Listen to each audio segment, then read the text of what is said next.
Hi, I'm George Pearson, and in this Adobe Photoshop video we'll be removing this guy over here out of this picture and leaving us with just the girl and a nice clean background, just a little bit of a crop to get us a better composition. Okay, let's get to it.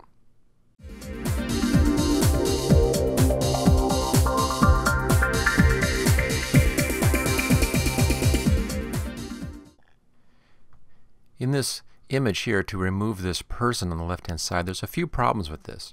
First off, normally when you take somebody out like this, you take some of the background and fill it in to fill in the person. But obviously he's taking up all of our foreground area in here, so there's no foreground background to fill in this bottom part.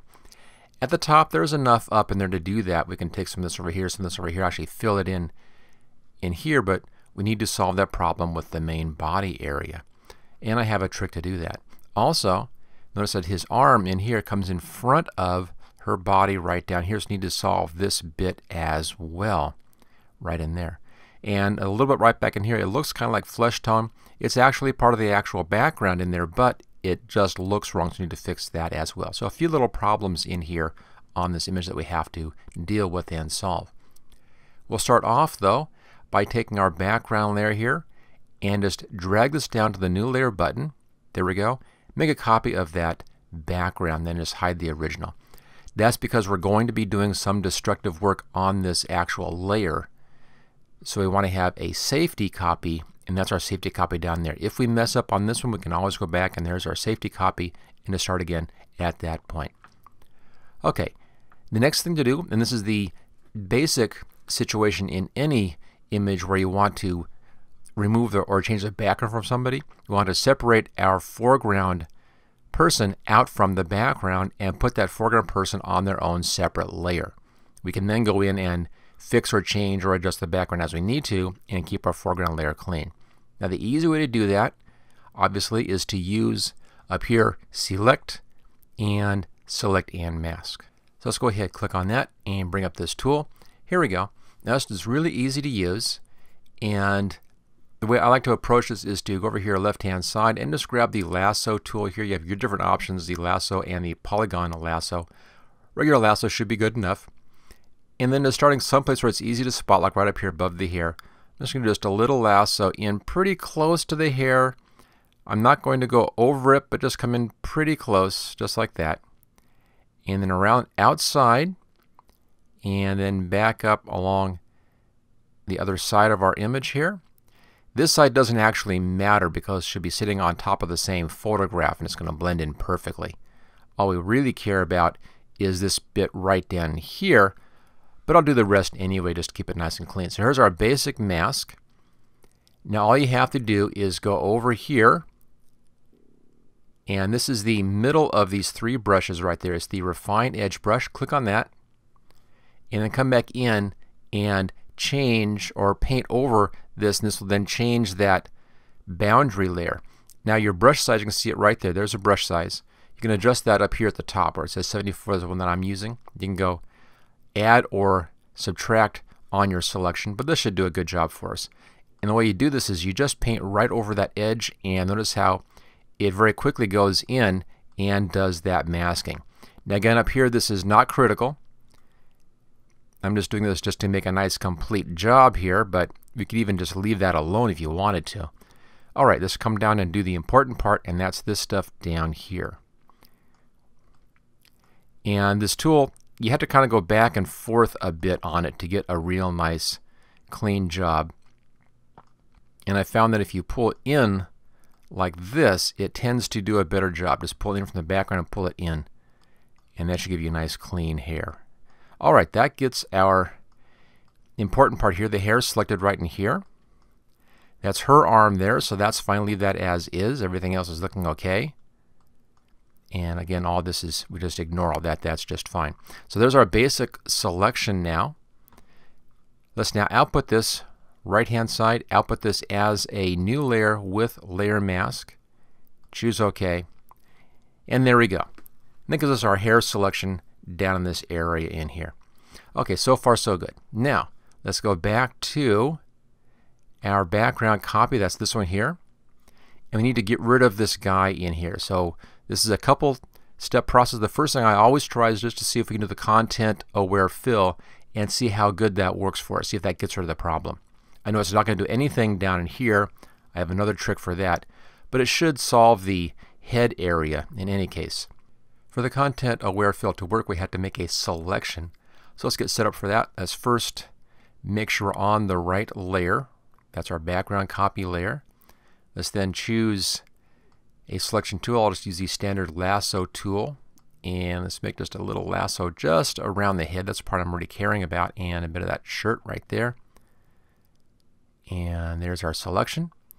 Let's now go up to the Edit and come down to Fill. And the one you want is the ContentAware Fill right there. I'll leave everything else at their default settings. Choose OK, and let's see how Photoshop handles this problem. See if it gets rid of that head for us.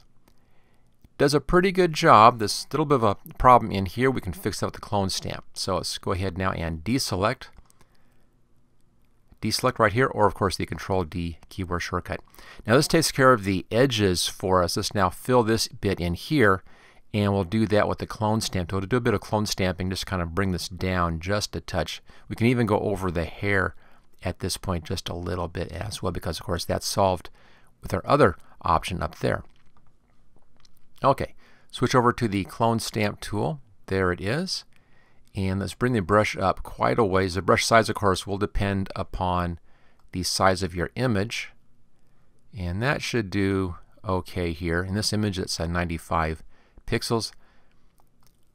I like to go for a real soft brush on this to set your hard disk clear to the left-hand side.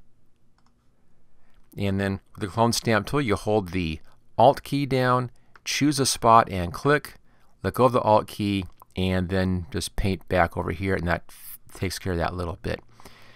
And we'll just take this down just a little ways here and do a bit of this clone stamping back and forth. Just a touch. And just take it down just a little ways. I'm not being real careful, as you can see, about this. Once I have that done, I'll then come back in and just do a few things in here to hide any obvious duplication. And it looks kind of weird. And that's really good enough for this picture. We still need to solve this problem right down there. There's also a little B. You can see it right there, a little B showing in right there. I'm just going to get rid of that B as well. And let's just clone stamp that out, just so it's not a distraction. Okay, so that's our step 2. We've taken care of this upper background area.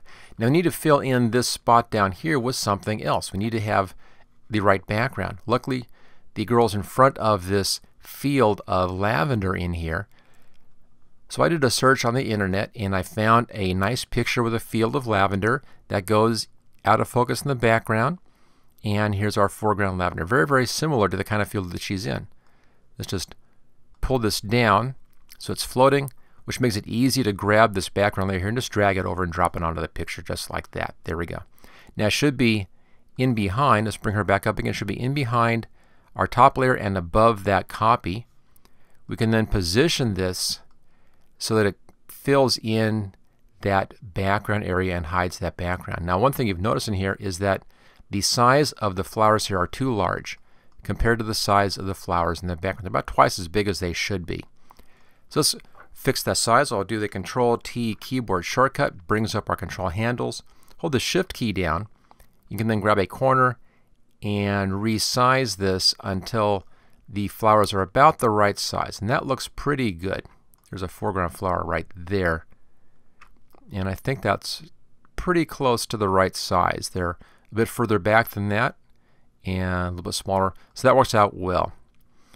Now it just fills in just the background area. Here's the, there it is, there's the top of his shoulder. And this comes in above that. I'm going to put it right about up to here. Just looks nice at that position. And that solves that background area. Okay, click on the check mark and put that in position. Now, 2 more problems here. Of course, we have this edge. We need to solve that edge problem here, and it's too sharp of a focus. It's okay right down here, but it's really too sharp of a focus back in this area. This has to go softer to match the right-hand side over there. So kind of look at this as your example, and then we'll want to match this to that side. To do that, let's first take care of this edge up here, and we'll use a layer mask on that. So let's just add a layer mask, and that's that button right there. Click on that. Here's our layer mask. Black hides, white shows. Right now it's white, so it shows everything. So we'll switch over to our black color right here. Choose OK. So we're on black. Make sure you're on the black. And then grab your brush. Here's a brush size that's looking pretty good. It's 150 pixels. Soft edge. Just check that edge on that. Okay, hardness is 0. That's fine. Make sure you're on the layer mask. If you're on the picture side, you'll see the outline around the picture side. Just click over here on the layer mask side. Look for that outline. And then paint right on the layer mask, right along that edge, and just hide that edge. Just enough to bring in some of that background in there. And there we go. That now blends in perfectly. So far, so good. Now, the focus is a bit off on this. Obviously, it's too sharp back here. And it's even a bit too sharp down below. You could leave that bit here at the very, very bottom, but it really has to go a softer focus up in here. So for that, I'm just going to go back to the image side. Just click on the image side. And go over to our blur tool. There we go. In this case, I've set a very large brush, 400, just a real large brush. I have my strength at 100. And just come in here and just do several strokes like this. Just click and stroke, and then work it down until you have the right level of focus. You want less focus in the back and coming into more focus in the front. Just blend that in. I'm going to do a little less focus right back in here just so it's not quite as distracting. And that looks like that's a pretty good blend now with her image. So there we go. There's that taken care of. We have now removed the guy in here from this side of the picture, and it's looking very, very nice. Two problems to work with still. There's that bit back here that looks like flesh tone. It's not, but it looks like flesh tone. And his arm is right down here. We need to hide that arm somehow. Sometimes the best way to make this is just to blend them into the picture. You make your repair, just blend them into the picture instead of trying to patch it and put in other stuff in here like we did back here. So we'll start up here with the hair, and I'll show you the process. Let's go up to our image layer here. Now at this point, you may want to make a copy of this, a backup or safety copy of this, because we'll be working on the actual image layer. So good time for a safety. Take this layer down to our new layer button right there. Hide that one. That's our safety layer. Okay, here we go. We'll be using the color replacement tool, but you want to have that limited to a very small area. So we'll first zoom in here, grab our zoom tool. Let's zoom in on this triangle. Just kind of a flesh color in there. Make sure you're on the image side. And I'll go to the polygonal lasso tool. Let's just do just a quick little lasso right around this. That just limits the repair to this area. And then go up to image, adjustments, and come down to replace color. And click right in your color somewhere. There's our existing color. Now all I want to do is just change this to something else. If we can make it more of a purple like we have over here, that'll be perfectly fine. Come down here where it says result. That's our result area. Click on that little color spot and grab one of your colors over here from the flower. And it's right in there. It's our color range. In there. Choose OK. And it's looking pretty close at this point. Let's just add a bit more saturation possibly in there, just a little bit. And there we go. Okay, so that solves that. That now looks like it's just some of the background flowers. And of course, let's deselect that as well. Fit screen and take a look. All right, last thing to fix then is the arm in the foreground here. Now this is her arm right here. And that's his arm kind of coming in the front, coming in behind her arm. Looks a little weird, but we can fix that. And there's also a little bit of a problem right in there. Actually, that's just not a problem. That's a bit of plant in front, so we can ignore that. That's the way it should be. But there's a little bit of arm right here. Now again, we can't really come in here and put something else in there. It's going to cause us problems. It'd be very difficult to do that, although we could try. But I'm just going to do a color change in here as well. So back to that layer and back to our tool here. Let's just do a little selection right around that. So we limit the color change to this area. And image, adjustments, come back down to replace color. And then come right into the mid-tone of this area and select that. There's our nice mid-tone on that one. Grab this little area here and let's find a nice bit of color that matches our background. So there's the background shirt right back in here. So I'm going to grab some of that shirt color right there. Choose that and OK. And there's a pretty good job already of giving that a nice match. We just changed the color to match that. Let's bring our fuzziness up a little bit. And that helps to get rid of some of that brown flesh tone around that edge. And that's looking nice. And then just a little bit of a tweak, I think, on the other sliders here to try to get a better match. And there we go. That's real nice and close now to that bit right in behind. Choose OK and deselect. Let's now get back to fit screen. And there it is. No one's going to notice that that is an arm in there. It now matches the shirt exactly. Last thing we need to do is that there's way too much space over here on the left hand side. It was cropped nicely for 2 people. It's not cropped well for 1 person. So let's fix our cropping. Let's go up to the crop tool. Now I have mine set for a 4x5, which is an 8x10 standard photo crop on this. When you click on that, it's going to be setting this in at a vertical instead of a horizontal. So let's just reverse those. This is this button right there. Reverses that. We can then take the side to actually pull this out until we get to the edges of the image and pull this out till we are right at those edges. That just adjusts that crop, and that's pretty good top to bottom. And so we move over just a little bit right there. Now we're seeing a bit down below kind of off. That's that image behind we pulled down, so we ignore that. What we care about here is the bottom of the picture over here on the right hand side. So there is the image in this crop. Again, using our standard 8x10 crop, in this case 4x5. When you have it where you want, just click on the check mark and there's our final cropped position.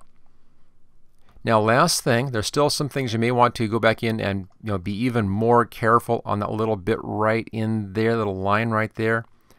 At this point, for this kind of final touch-up, the best way to do that is to merge all of this onto a new layer and then do your final touch-ups on that last final layer. You do that with a keyboard shortcut. It's Control-Shift-Alt and then tap the E key. There it is. What that does is it merges all of the visible layers onto a new layer. I can now hide all this stuff. So we're now merged onto one layer. And this makes it easy to do those last little tweaks, last little fixes like that bit right in there. This little clone stamp tool. Bring our size down here, our brush size down. That should do well. And then Alt key right there.